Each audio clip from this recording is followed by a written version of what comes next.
नमस्कार दोस्तों, आज हम विनोद कुमार शुक्ल जी द्वारा लिखित उपन्यास दीवार में एक खिड़की रहती थी का भाग 8 पढ़ेंगे।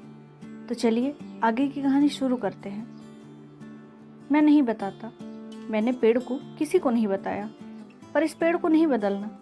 तुम्हारा पता हमको मालूम होना चाहिए। पेड़ बदलोगे तो बता देना। ठीक है, बता दूंगा, लड़के ने कहा। कितना अच्छा था कि इसी दिनारंभ में अम्मा और छोटू रिक्शे में आते दिखे। अम्मा छोटू ने रघुवर प्रसाद को देखा नहीं था। पेड़ वाला लड़का अम्मा और छोटू को पहचानता होगा। अगर रघुवर प्रसाद उससे बात नहीं कर रहे होते तो वह रघुवर प्रसाद को पहले बता देता। रघुवर प्रसाद रिक्शे की ओर भागे। वे रिक्शे तक पहुंचते तब तक रिक्शा घर के सामने आकर खड़ा हो गया था। सोनसी को भी मालूम नहीं था। छोटू एक झोला लेकर उतरा। छोटू निंदासा लग रहा था। बस में ऊँचते आया होगा। फिर अम्मा उतरी। छोटू ने रघुवर प्रसाद को देख लिया। रघुवर प्रसाद रिक्शे के पास पहुंचते ही सोनसी को चिल्लाए, अम्मा आई हैं। रघुवर प्रसाद अम्मा के पैर छू रहे थे, तभी छोटू ने रघुवर प्रसाद के पैर छुए। छोटू का सिर रघुवर प्रसाद के सिर से टकराया। रघुवर प्रसाद ने छोटू से कहा, फिर से सिर लड़ाओ, नहीं तो सींग निकलेंगे। रघुवर प्रसाद तनकर खड़े हो गए। छोटू कैसे सिर लड़ाता? कूदकर वह रघुवर प्रसाद के कंधे से लटक गया। तब भी वह रघुवर प्रसाद के सिर से अपना सिर नहीं छुआ पाया। जब रघुवर प्रसाद झुके तब छोटू ने सिर छुआया। रिक्शे वाले को पैसे देते देते अम्मा ने रघुवर प्रसाद को आशीर्वाद दिया था। रघुवर प्रसाद ने भी छोटू को खुश रहो का आशीर्वाद दिया था। अम्मा ने आशीर्वाद में जो कहा था वह बुदबुदा कर कहा था। रघुवर प्रसाद सुन नहीं पाए थे, उनका ध्यान भी नहीं था। सोनसी आ गई थी। सोनसी ने सिर को आंचल से ढक लिया था। उसने अम्मा के पैर छुए। अम्मा ने उसके सिर पर हाथ रखकर मन ही मन आशीर्वाद दिया। शायद सोनसी ने सुना हो। अम्मा लंगड़ा कर चल रही थी। अम्मा ने देखा बैटरी के गमले में लगे शोभा के पौधे घने हो गए थे। तुलसी कम बढ़ी थी। तुलसी बढ़ी नहीं बहू, पानी डालना रह तो नहीं जाता? बराबर पड़ता है अम्मा, जब मैं नहीं डालती तब। रघुवर प्रसाद डाल देते हैं ना? हाँ अम्मा, डाल देते हैं। पिछले महीने रघुवर डाला था? हाँ अम्मा। अब कब डालेगा? सोनसी को छोटी बच्ची की तरह गले लगाकर अम्मा ने पूछा। अभी समय है, धीरे से सोनसी ने कहा। पिताजी नहीं आए? सोनसी ने पूछा। वहाँ का काम भी तो देखना पड़ता है। तुम लोगों को देखने का मन था, छोटू के पिता ने भेज दिया। 2 दिन रहकर चले जाएंगे। तुम लोगों को लड़का बच्चा हो जाए तो उनका मन काम छोड़कर आने का करे। अम्मा, कम से कम हफ्ते भर तो रुक जाती, रघुवर प्रसाद ने कहा। नहीं, तेरे पिता को खाने पीने की तकलीफ हो जाती है। चूल्हा में बनाएंगे खाएंगे। छोटू की पढ़ाई नहीं हो रही, स्कूल बंद है। काहे के लिए बंद है? रघुवर प्रसाद ने पूछा। 4-5 दिन से रोज एक सांप निकल रहा है। एक लड़के के बस्ते के अंदर घुसकर बैठा हुआ था। आखिर मास्टर ने छुट्टी कर दी। सोनसी ने बोरा बिछा दिया था। उसमें लेटते लेटते अम्मा ने पूछा, हाथी आता है? कल परसों छोटू को उस पर जरूर बैठा देना। इसी लालच में वो साथ आया है।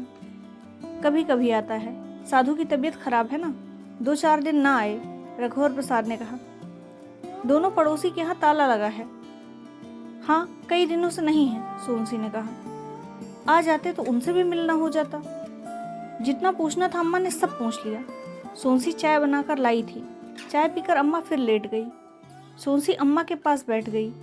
अम्मा, लंगड़ा क्यों रही हो? पैर दुख रहा है, दबा दूं? सोनसी धीरे धीरे पैर दबाने लगी, पर अम्मा ने मना कर दिया। सवेरे सवेरे पैर दबाना अच्छा नहीं लगता, घुटने में दर्द है। वहाँ घर से नहा धोकर निकली थी।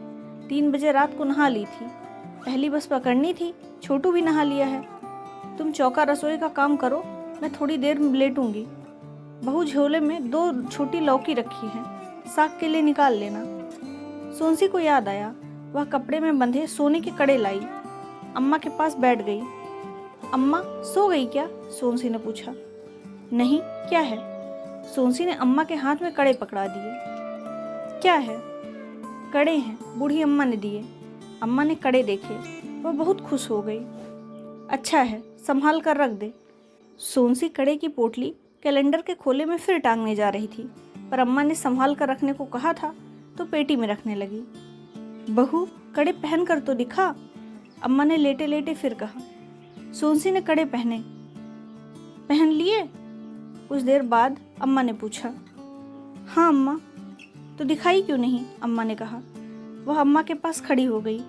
अम्मा उठकर बैठ गई। सोनसी के दोनों हाथ पकड़कर अम्मा ने कड़े देखे। कड़े के अलावा भी जो कुछ रोज की कंघी चोटी का साज श्रृंगार था अम्मा ने देखा। सूर्य रोज निकलता था, आज भी निकला था। सोनसी नित नई सुबह थी। आज की सुबह भी नित नई सुबह थी। अब कड़ा मत उतारना, पहनी रहना, अम्मा ने कहा। खिड़की से हवन की सुगंध आ रही थी। जिधर बरगद का पेड़ था उधर से हवा आ रही होगी। तीज त्योहार की हवा थी। हवन की सुगंध आ रही है, अम्मा ने कहा। सांस खींचकर सोनसी ने कहा, हाँ अम्मा। रघुवर प्रसाद ने भी गहरी सांस ली। छोटू वहां आ गया था। देखा देखी उसने भी गहरी सांस ली। आज कोई त्योहार है क्या बहू? कैलेंडर देखना। नहीं है अम्मा, सोनसी ने कैलेंडर देखकर कहा। हवन की सुगंध से रघुवर प्रसाद को बड़ का पेड़ याद आया। सोनसी को भी याद आया कि बड़ के पेड़ के पास शिवलिंग की तरह पेड़ था। छोटू और रघुवर प्रसाद ने खाना खा लिया था। छोटू बाहर निकल गया था। बीमारी के बाद भी साधु आ गया। साधु ने छोटू को हाथी पर बिठा लिया था। जब महाविद्यालय जाने के लिए रघुवर प्रसाद निकले तब पीछे सोनसी भी आई। छोटू हाथी से उतरा, रघुवर प्रसाद हाथी पर बैठ गए। उन्होंने साधु से कहा, नहीं आना था, टेम्पो से चला जाता। हाथी को नहलाने धुलाने निकला था। रास्ते में तो महाविद्यालय भी है। मेरी तबीयत ठीक है। रघुवर प्रसाद और सोनसी ध्यान देने लगे कि साधु हाथी को उठने बैठाने चलने के लिए क्या कहता है। हाथी चला गया। छोटू कुछ देर वहीं खड़ा रहा। सोनसी अंदर आ गई थी। शाम को जब रघुवर प्रसाद आए तब सोनसी अम्मा के साथ बाहर बैठी थी। सोनसी ने चाय की तैयारी पहले ही कर ली थी। हाथी को आता देख वह चाय चढ़ा आई। अम्मा ने कहा कि साधु को बिना चाय पिए मत जाने देना। रघुवर प्रसाद उतरे।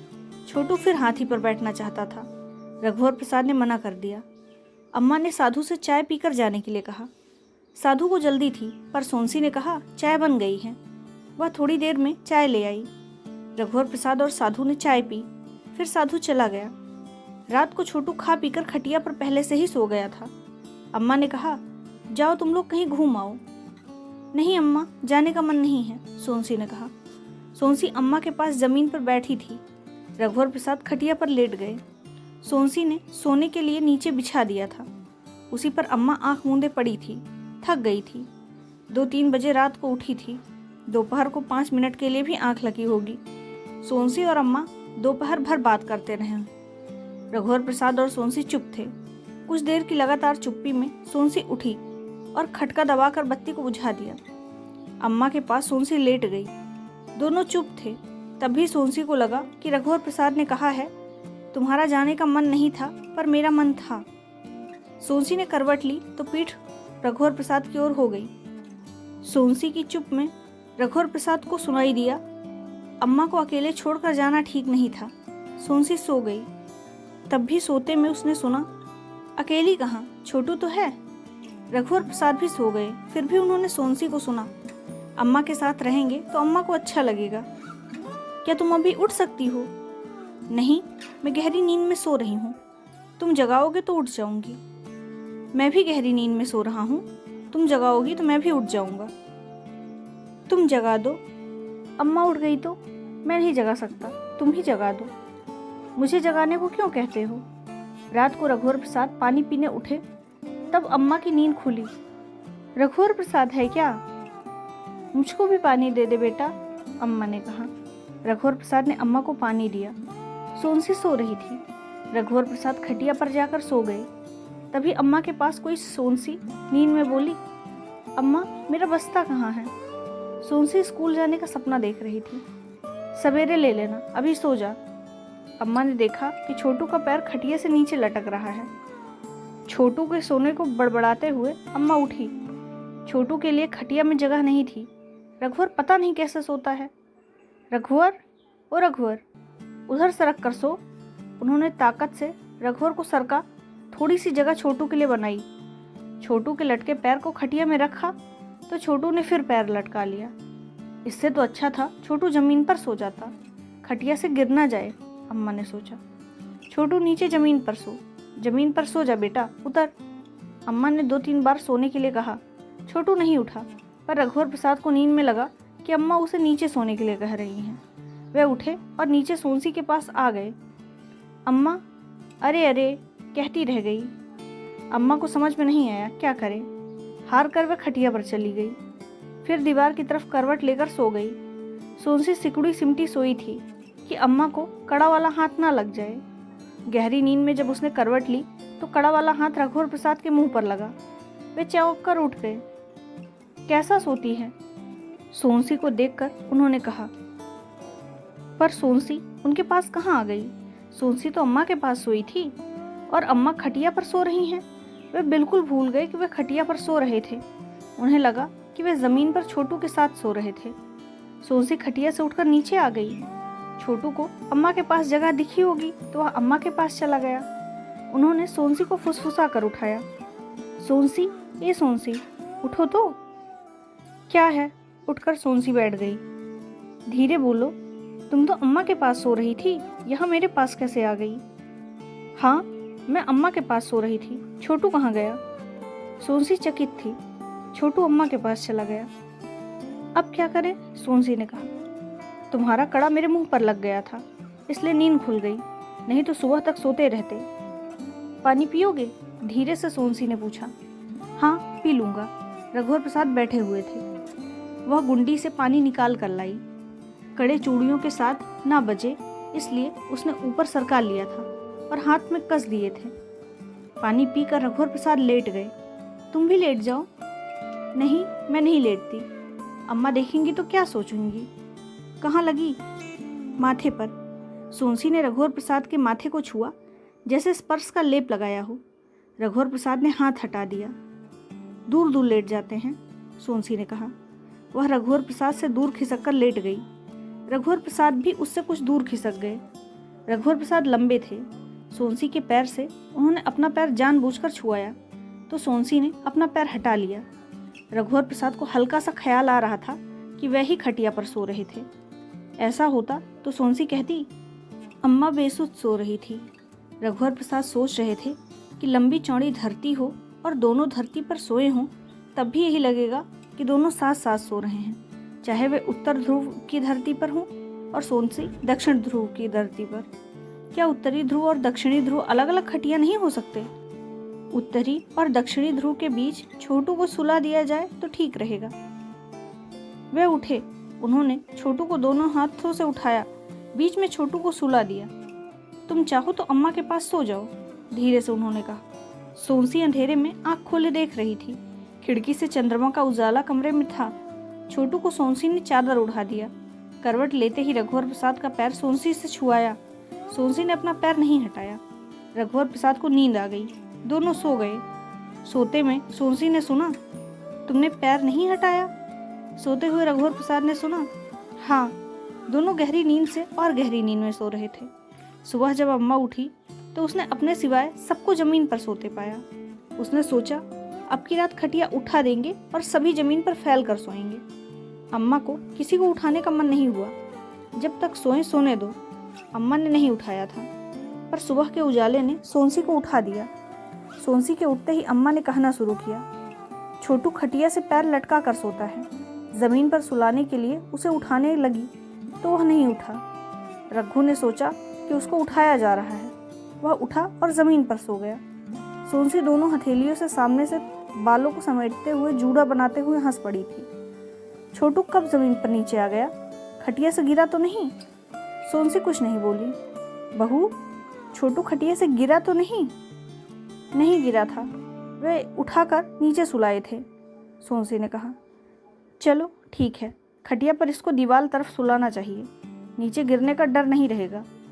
रघुवर को उठा दो बहू, दोनों जने तालाब से नहा धोकर आ जाओ। छोटू उठेगा तब झाड़ू लगा दूंगी।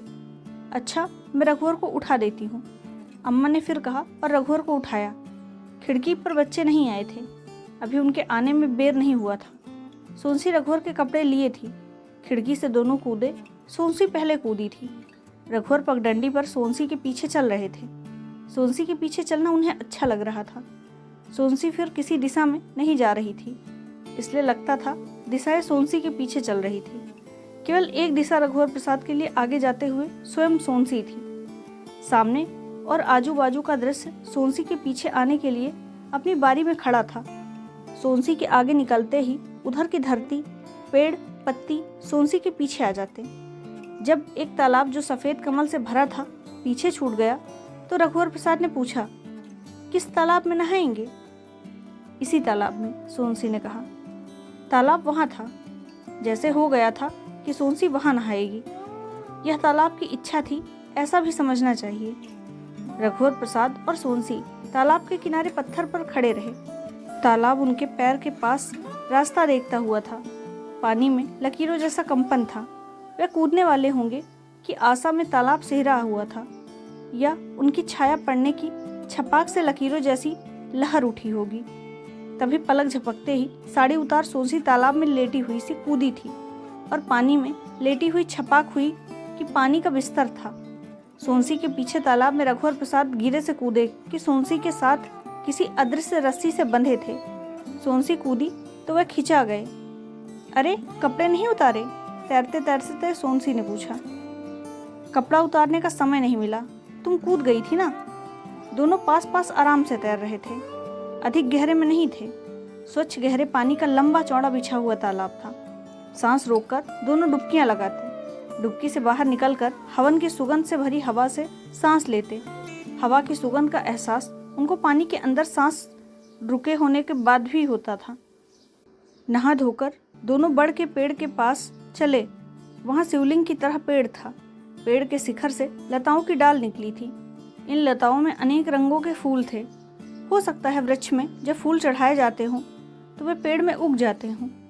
यह भी हो सकता है कि अलग अलग समय में फूल के रंग बदल जाते हों। इस समय सफ़ेद रंग के फूल थे। फूल पेड़ से मुरझाने के पहले गिरकर बिखर जाता था। जिसके पास यह फूल होता उसी के लिए अर्पित लगता था। सोनसी के पास बहुत फूल पड़े थे। सोनसी ने फूल चुने और आंचल से लपेटकर कमर में खोस लिए। रास्ते में बैठे बैठे बुहारती हुई बूढ़ी अम्मा मिली। बूढ़ी अम्मा को देखकर रघुवर प्रसाद को याद आया कि सोनसी के हाथ में कड़ा नहीं है। कड़े कहाँ हैं? तुम्हारे कपड़े निकालते समय मैंने पेटी में रख दिए थे। बूढ़ी अम्मा सुस्ता लो, सोनसी ने कहा। बूढ़ी अम्मा से झाड़ू लेकर सोनसी वहां झाड़ू लगाने लगी। जल्दी जल्दी उसने आसपास पूरा बहार दिया था। बस बस इतनी जगह भर बची थी, बूढ़ी अम्मा ने कहा। नहा धो लिया? बूढ़ी अम्मा ने फिर पूछा। हाँ अम्मा, दोनों ने कहा। बूढ़ी अम्मा के पास एक छोटी टोकनी मकोई से भरी थी। मुट्ठी मुट्ठी भर मकोई उन्होंने लिया। छोटू भी तो आया है? बूढ़ी अम्मा ने पूछा। सोनसी ने कुछ और मकोई लेकर आंचल में बांध लिया। धुले हुए कपड़े सोनसी के कंधे पर थे। उसी पर सोनसी ने बंधे फूल और मकोई की पोटली को लटका लिया था। एक जगह पेड़ों से बंधे 2 झूले थे।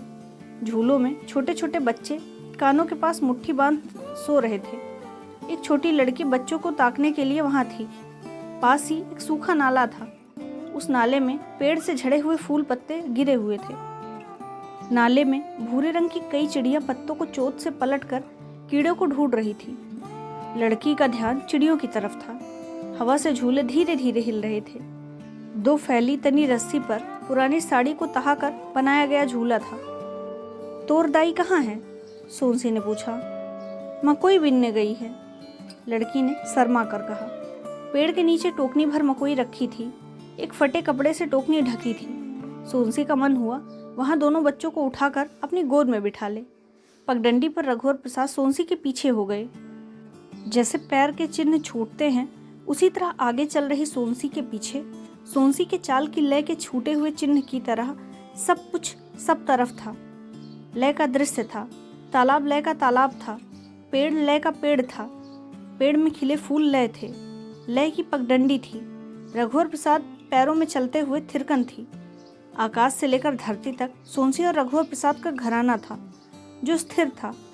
उसका झूमना स्थिर झूमना था। एक बड़ी चट्टान झूमते हुए स्थिर दिख रही थी। रघुवर प्रसाद सोनसी की चाल देखते हुए चल रहे थे। तुम मेरे पीछे पीछे क्यों चल रहे हो? सोनसी ने मन ही मन यह सब जानबूझकर पूछा। तुम्हारा चलना देखते हुए चल रहा हूँ, रघुवर प्रसाद ने चुप रहकर मन ही मन उत्तर दिया। झाड़ियों में कपड़े सुखाने के बाद सोनसी कमरे में कूदी। रघुवर प्रसाद पहले ही कूद गए थे। अम्मा कहाँ गई? छोटू भी नहीं है, बाहर बैठे होंगे। देर हो गई है ना, हाँ, देर तो हो गई है। झाड़ू लगी थी, अम्मा ने बहौर दिया होगा। दोनों बाहर आए। छोटू अम्मा के पास बैठा था। छोटू रुकने की जिद कर रहा था और अम्मा कल सुबह की बस से जाने को कह रही थी। छोटू कह रहा था कि अम्मा बस से अकेली चली जाए। स्कूल खुल गया होगा, अम्मा छोटू से कह रही थी। अम्मा 1-2 दिन रुक जाओ ना। तब सोनसी ने कहा, जाना पड़ेगा, रघुवर के पिता को अकेले दिक्कत होगी। 2 दिन कहकर आई थी। अम्मा जानती थी कि छोटू अभी रुकने को तैयार है। कल जाने के समय रिक्शे में सबसे पहले बैठ जाएगा। अम्मा मान गई कि छोटू रुक जाएगा। छोटू ने कहा कि वह अम्मा को छोड़ने बस स्टैंड तक जाएगा। तू किसके साथ गाँव जाएगा? रघुवर प्रसाद ने पूछा। अकेले चला जाऊंगा, छोटू ने कहा। छोटू ने रघुवर प्रसाद से पूछा कि आज हाथी आएगा? आज नहीं आएगा, आज इतवार है, साधु की तबीयत भी ठीक नहीं है। वह रहता कहाँ है? छोटू ने पूछा। खैरागढ़ बाड़ा में, कल मैंने उससे पूछा था। वहाँ राजा का खंडहर मकान है। मकान की दलान में वह रहता है और हाथी पेड़ में बंधा रहता है। उधर घूमने चलेंगे? छोटू ने पूछा। तुम तो रुक रहे हो, फिर कभी चलेंगे। छोटू ने कुछ नहीं कहा। अम्मा अंदर चली गई तो सोनसू ने रघुवर प्रसाद से कहा, अम्मा रुक जाती तो अच्छा था, छोटू का भी मन है। पेड़ पर छुपने वाले लड़के का पिता सड़क पर डंडा लिए सोनसी को दिखा। सोनसी ने रघुवर प्रसाद को बताया, वह आदमी बीड़ी पीने वाले लड़के का पिता है जो डंडा लिए है। उसे तो कई बार देखा है।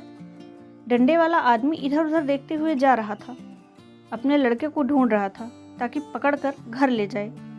पकड़कर ले जाने के लिए नहीं, लड़के को दिख जाने के लिए ढूंढ रहा था।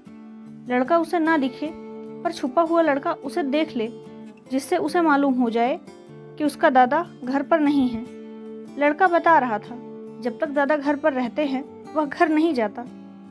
अपने घर से दूर जा रहा है कि लड़का समझ ले कि वह बहुत देर तक आएंगे, रघुवर प्रसाद ने कहा। डंडे वाला सतर्कता से इधर उधर देख रहा था। लड़के को यदि वह धोखे से देख ले तो लड़के को पता ना चले कि उसने देखा है। रात में जब रघुवर प्रसाद लड़के को पढ़ाते थे तब वह डंडा लिए सड़क पर घूमता हुआ दिखाई देता था।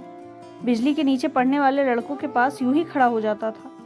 रघुवर प्रसाद सड़क पर पढ़ाते थे, इसलिए उसे कुछ कह नहीं सकते थे। सड़क सबके आने जाने के लिए थी।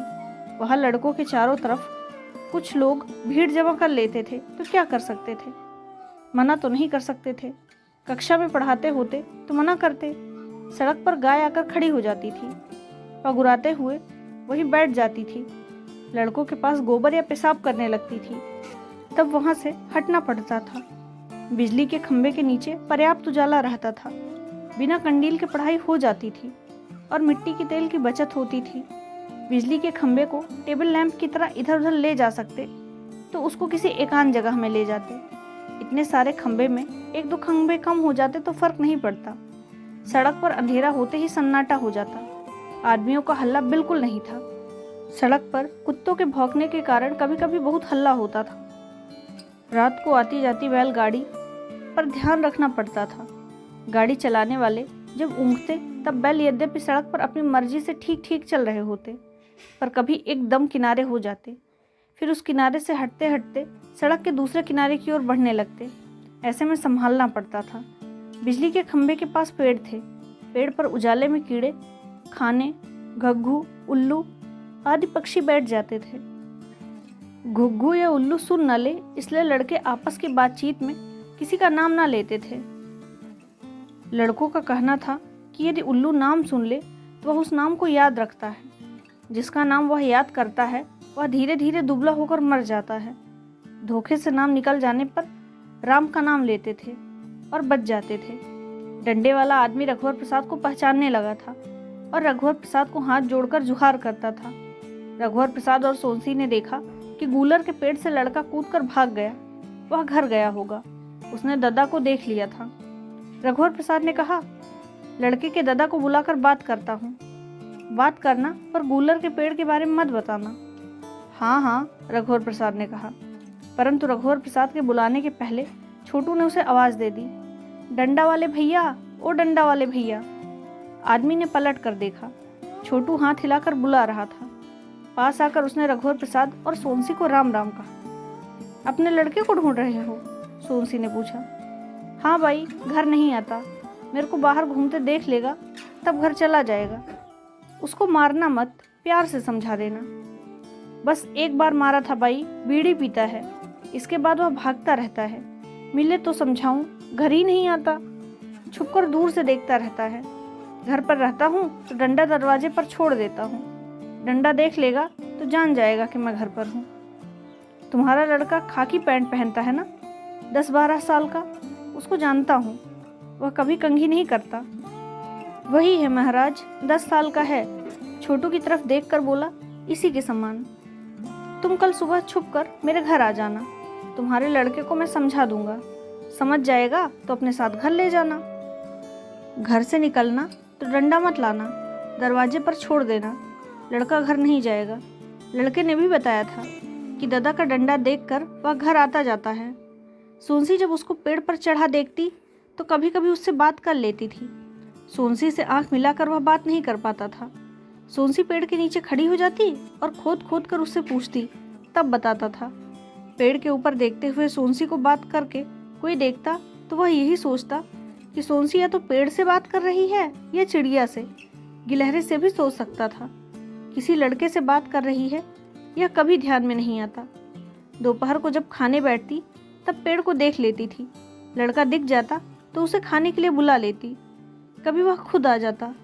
सोनसी को खाने में देर होती उससे पहले परोस देती, नहीं तो वह कोने में खाने के लिए सिर झुकाए बैठा रहता। रात को सबके जमीन पर सोने के लिए अम्मा ने खटिया दीवार से सटाकर खड़ी कर दी। जमीन पर बिस्तर बिछा दिया गया। अम्मा को सुबह 5 बजे की पहली बस से जाना था। अम्मा ने याद कर सोनसी को कड़ा पहनने के लिए फिर से कहा। सोनसी कड़ा पहनी हुई थी। खटिया के पास रघुवर प्रसाद लेटे थे, फिर अम्मा, फिर छोटू और सोनसी। सब जल्दी लेट गए थे कि सुबह उठना होगा। सोनसी ने पूड़ी बना ली थी, सुबह खाने के लिए और रास्ते में छोटू के लिए। अम्मा, अभी कड़ा उतार देती हूँ, सोते में छोटू को लग ना जाए, सोनसी ने कहा। तू मेरे पास आ जा, छोटू किनारे चला जाएगा। छोटू सोनसी के बाएं तरफ था। सोनसी अम्मा के पास चली जाती तो छोटू सोनसी के दाहिनी तरफ रहता। छोटू को तब भी कड़ा लग सकता था। अम्मा, छोटू को अभी भी कड़ा लग जाएगा, सोनसी ने कहा। मैं उधर आ जाती हूँ, तू मेरी जगह आ जा, अम्मा ने कहा। ऐसे में सोनसी रघुवर प्रसाद के पास चली जाती। अम्मा को यह ध्यान नहीं था। अम्मा उठकर बैठ गई थी कि सोनसी इधर आ जाए। इधर आ जा, अम्मा ने फिर कहा। सोनसी का मन हुआ चुपचाप चली जाए। वहाँ अम्मा, धीरे से फिर सोनसी ने कहा। अम्मा को तब ध्यान आया। अच्छा, छोटू को रघुवर के पास कर दे, अम्मा ने कहा। छोटू को रघुवर के पास सरका दिया गया। अम्मा सोनसी के पास चली गई। अब अम्मा को कड़ा न लग जाए, उससे रहा नहीं गया। अम्मा, तुमको न लग जाए, कल बस में जाना भी है, अम्मा सोनसी से कुछ दूर सरकती हुई चिल्ला कर बोली। नहीं लगेगा, इतनी जगह तो है। किसी को कड़ा लगा था क्या? सोनसी ने चुपचाप दूसरी तरफ करवट ले ली। अच्छा, कड़ा उतार दे, सुबह पहन लेना, अम्मा ने कहा। सोनसी ने कड़ा उतारकर अपनी तकिए के नीचे रख लिया। रघुवर प्रसाद चुपचाप आंख मूंदे पड़े सोच रहे थे कि पहले सोनसी सो जाए तब सोएं। छोटू सो गया था। सोनसी और अम्मा देर रात तक बात कर रही थी। बीच में बात करते करते चुप हो जाती तो रघुवर प्रसाद सोचते कि दोनों सो गई।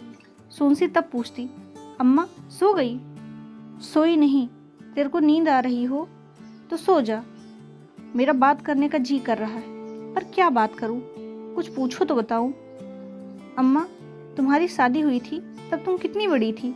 सोनसी ने पूछा। 11 साल की। शादी के बाद भी गुड़िया का खेल अच्छा लगता था? मायके जाती तब अपनी गुड़िया से बहुत खेलती थी। तेरे से बहुत छोटी थी, ससुराल में खेल नहीं पाती थी।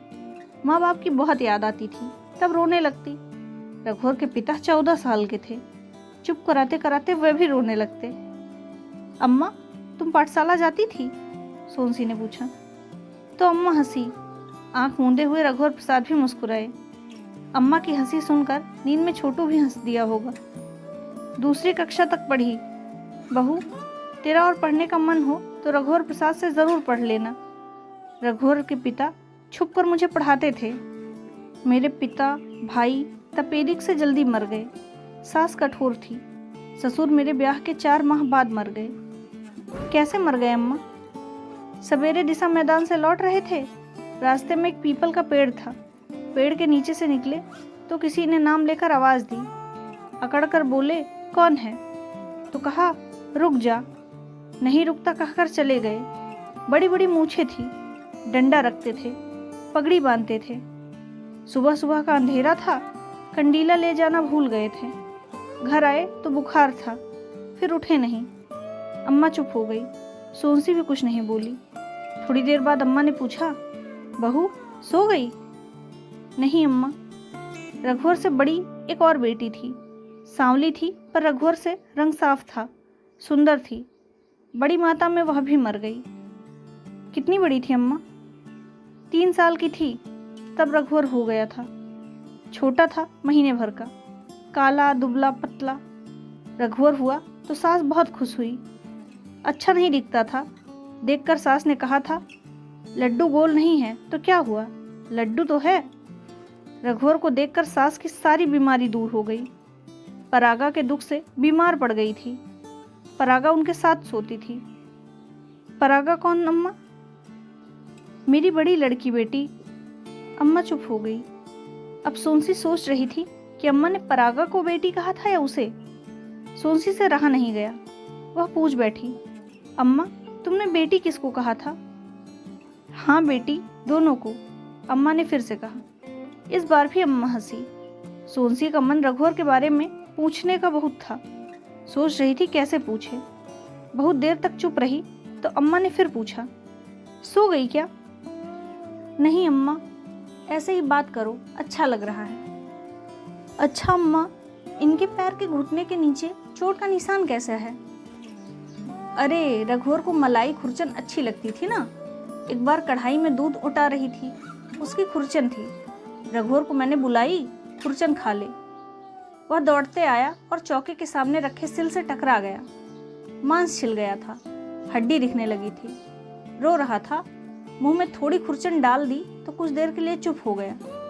रघुवर के पिता अस्पताल ले गए, पट्टी बंधवा लाए थे। उटाया हुआ दूध से थोड़ा रघुवर प्रसाद के पिता के लिए था, रघुवर को पिला दिया था। उसकी जांघ में भी कटे का निशान था। हाँ अम्मा। बोलते बोलते सोनसी रुक गई। बाई जांघ में लंबा कटे का निशान था। सोई तो नहीं? नहीं अम्मा। सुन रही है ना? हाँ अम्मा। गांव में सर्कस आया था। लोहे के तार का घेरा बना था। सब लोग सर्कस देखने गए। छोटू नहीं हुआ था। रघुवर बहुत उद्यमी था, सीधे तो चलता ही नहीं था। तार के बीच से गए, सीधे अस्पताल गए। निकलने लगा तो वह फंस गया था। लोहे के कांटे से चिर गया था, बहुत खून बहा था। सर्कस नहीं, सीधे अस्पताल ले जाना पड़ा। रघुवर रोता, अस्पताल नहीं सर्कस चलो की जिद करता था। अम्मा चुप हो गई। बहुत देर तक चुप रही। सोनसी ने पूछा भी, अम्मा सो गई? तो भी अम्मा ने कुछ नहीं कहा। इस बीच सोनसी सो गई। अम्मा सोई नहीं थी, बीते हुए में चली गई थी। थोड़ी देर बाद पूछा, बहू सो गई? सोनसी ने जवाब नहीं दिया।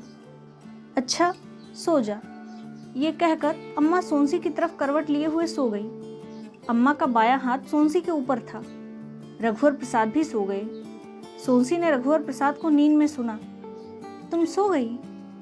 हाँ, तुम नहीं सोए? मैं भी सो गया। कितनी देर हो गई? तुम सोई उसी के बाद। सोए रहो, सवेरे जल्दी उठना है। हाँ, रिक्शा लाने पहले मोटर स्टैंड जाना पड़ेगा। सब गहरी नींद में सो गए। दूर बिजली कड़कने लगी थी, फिर पास बिजली कड़की। किसी की नींद नहीं खुली। पहले धीरे धीरे पानी गिरा, फिर जोर से। रघुवर प्रसाद ने नींद में सोनसी को सुना, लगता है पानी गिर रहा है।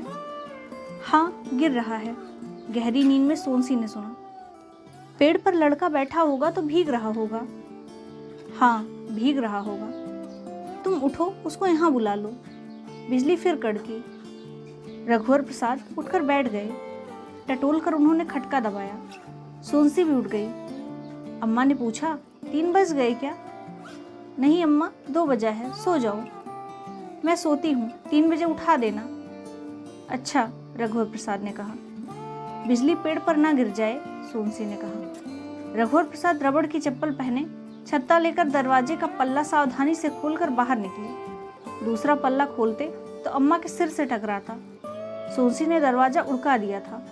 पानी की छींटें अंदर आ रही थी। बाहर बिजली के उजाले में गिरती हुई पानी की बूंदें जीवित बूंदों की तरह लग रही थी। पतंगों की तरह बूंदें थीं। झुंड के झुंड पतंगों की तरह बूंदें बिजली के उजाले में धरती की तरफ आती या हवा के झोंके से झुंड के झुंड इधर या उधर हो जाती जो बौछारें थी। रात भर अंधेरे का इतना साथ था कि दिन का उजाला बहुत उजाला लग रहा था। लगा कि एक सूर्य से इतना उजाला नहीं हो सकता, जरूर 2 सूर्य होंगे। रघुवर प्रसाद छप छप पानी में डूबी सड़क पर जा रहे थे। डुबकी लगाते कदम थे।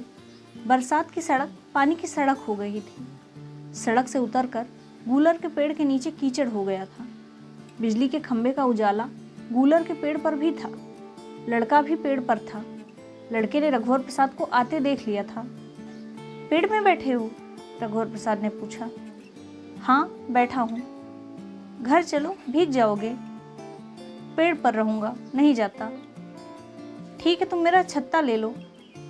खुमरी है, खुमरी पहनकर बैठा हूँ, बोरा ओढ़ा हूँ। घर नहीं आओगे? नहीं, अब सुबह होने वाली है। पेड़ पर बिजली गिर सकती है। रघुवर प्रसाद ने उसको समझाया, डराया। डर कर घर आ जाए। पानी कम हो गया है, बंद हो रहा है। पानी सचमुच कम हो गया था। लड़का कुछ नीचे बैठा होता तो रघुवर प्रसाद हाथ पकड़कर उसको नीचे उतार लेते। नहीं उतरोगे? नहीं। रघुवर प्रसाद लौट आए। रघुवर प्रसाद ने दरवाज़ा बंद किया। छत्ते से पानी टपक रहा था। छत्ता बंद कर रघुवर प्रसाद ने संभाल कर सोनसी को छत्ता और चप्पल पकड़ाया ताकि अम्मा पर पानी की बूंदें न पड़े। मोहरी के पास टिका कर रख दो। सोनसी ने मोहरी के पास चप्पल रख दिया। अंगोछे से हाथ पैर पोंछकर रघुवर प्रसाद लेट गए। बत्ती बुझाकर सोनसी भी लेट गई।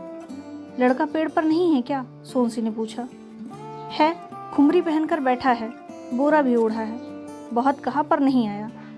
अब तो पानी बंद हो गया, तुम सो जाओ, मैं उठा दूंगी। अम्मा की नींद फिर खुली। समय हो गया क्या? अम्मा ने पूछा। नहीं अम्मा, थोड़ी देर और सोई रहो। रघुवर प्रसाद सो गए थे। खटपट में रघुवर प्रसाद की नींद खुली। जाने की सब तैयारी हो चुकी थी। 4 बजा था। अम्मा, सोनसी ने नहा धो लिया था। हाथ मुंह धो ले, चाय बन रही है, अम्मा ने रघुवर प्रसाद से कहा। उठकर रघुवर प्रसाद खिड़की तक गए। खिड़की से बाहर हाथ निकाल कर देखा, पानी नहीं गिर रहा था। यह वाली बस ठीक है, छोटू स्कूल भी चला जाएगा। छोटू को रुकने का मन है अम्मा, सोनसी ने कहा। नहीं रुकेगा, उसको उठा दे, अम्मा ने कहा। अम्मा अपना झोला जमा रही थी। मैं उठा देता हूँ, रघुवर प्रसाद ने कहा। छोटू उठ, अम्मा जा रही हैं। रघुवर प्रसाद ने छोटू को उठाकर बैठा दिया। छोटू बैठे बैठे सोया रहा। लुढ़कने को होता तो रघुवर प्रसाद लुढ़कने नहीं देते। सोनसी यह देख रही थी। मत सताओ, सोनसी ने कहा। वह छोटू को उठाने लगी। बड़ी मुश्किल से छोटू उठकर खड़ा हो गया। अम्मा ने उसका हाथ मुंह धुलाया। तभी सोनसी रघुवर प्रसाद के पास आई। रघुवर प्रसाद को कुछ याद दिलाई। रघुवर प्रसाद उठे और अम्मा को 75 रुपये दिए। 70 रुपये तो अम्मा ने रुमाल में बांधकर झोले में नीचे घुसा दिए। 5 का नोट अपने पास रखी रही। रघुवर प्रसाद रिक्शा बुलाने मोटर स्टैंड ले गया। सुबह के सन्नाटे में रिक्शे के हैंडल में बंधे घुंघरू की आवाज़ दूर से आई। ऊबड़ खाबड़ रास्तों में घुंघरू की आवाज़ तेज हो रही थी। सोनसी ने कहा, अम्मा, रिक्शा आ रहा है। अम्मा ने छोटू को इस तरह तैयार कर लिया था कि वह भी जा रहा है, पर छोटू अम्मा के साथ जाएगा या नहीं जाएगा यह सनक नहीं रहा था। सड़क की बत्ती का उजाला था। अम्मा और सोनसी बाहर निकले। दोनों की आंखें डबडबा आई थी। अच्छे से रहना बहू, अम्मा ने कहा। हाँ अम्मा, सोनसी ने पैर छुए। रिक्शे में पहले अम्मा बैठी। अम्मा के बैठते ही छोटू झट से चढ़ गया। यह देख कि रघुवर प्रसाद भी चढ़ेंगे। छोटू सामने से पटिए पर बैठ गया। अम्मा का झोला लेकर रघुवर प्रसाद चढ़े। अभी तक चिड़ियों ने चहचहाना शुरू नहीं किया था। आगे की कहानी अगले भाग में। धन्यवाद।